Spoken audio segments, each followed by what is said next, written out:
شیطان انسان کا جسمانی دشمن بھی ہے، روحانی دشمن بھی ہے، وہ انسان کی دنیا کا دشمن بھی ہے اور آخرت کا دشمن بھی ہے۔ تو ایک طرف شیطان کی خوشی ہے اور ایک طرف رحمان کا حکم ہے کہ تم نے اس گھر کو نبھانا ہے،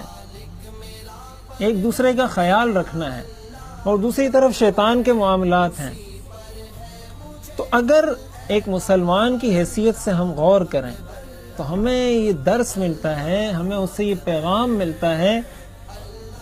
کہ ہم اپنے گھروں کے اندر یہ فضا پیدا کریں، یہ ماحول پیدا کریں کہ شوہر اور بیوی آپس میں ایک دوسرے کو برداشت کرنے کا حوصلہ رکھیں۔ ایک دوسرے کو برداشت کرنے کا حوصلہ پیدا ہوگا تو اس سے بچوں کی بھی تربیت ہوگی، اور اس کے ساتھ ساتھ جو تیسرے لوگ ہیں، یعنی ایک تو میاں بیوی ہیں، ایک ان سے ہٹ کر جو اور لوگ ہیں، مثلا ساس ہے، سسر ہے یا اور رشتہ دار ہیں، ان کی بھی یہ کوشش ہونی چاہیے کہ جس کسی کی شادی ہو گئی ان کا گھر آباد رکھا جائے۔ بسا اوقات ایسا ہوتا ہے کہ یہی مسئلہ گھروں میں تفریق کا، جدائی کا، یہ والدین کی طرف سے پیش آ جاتا ہے۔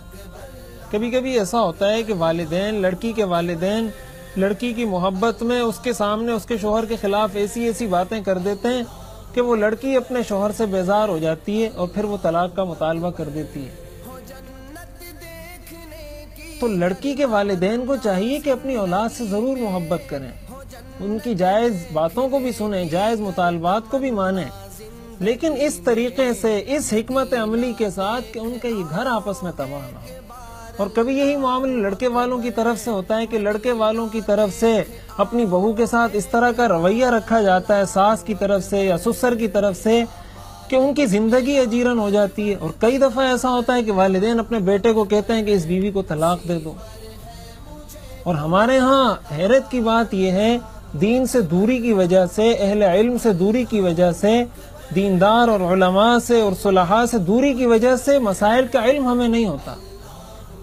روز سینکڑوں اس طرح کے مسائل آتے ہیں کہ بھائی میں نے اپنی بیوی کو 3 طلاق دے دی، اب میں کیا کروں؟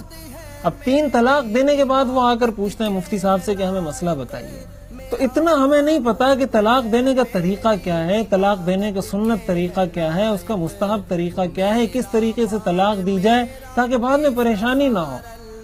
اس وقت زبان سے ایک ساتھ 3 طلاقیں نکال دی جاتی ہیں۔ حضرت عمر رضی اللہ تعالیٰ عنہ کے زمانے میں ایسے شخص کو کوڑے لگائے جاتے تھے جو ایک ساتھ 3 طلاقیں دیتا تھا۔ تو ہمارے معاشرے میں اس چیز کا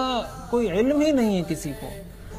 اور یہی میں عرض کرنا چاہ رہا ہوں کہ اس رشتے کو ہم بسا اوقات اتنا ہلکا لے لیتے ہیں کہ 2-3 الفاظ بول کر ساری زندگی کے رشتے کو ختم کر دیتے ہیں۔ ایک ایسے رشتے کو جس کو شریعت نے اتنی اہمیت دی ہے، ہم اس کو اس طرح 3 الفاظ میں ختم کر دیتے ہیں اور پھر بعد میں پریشان ہوتے پھرتے ہیں۔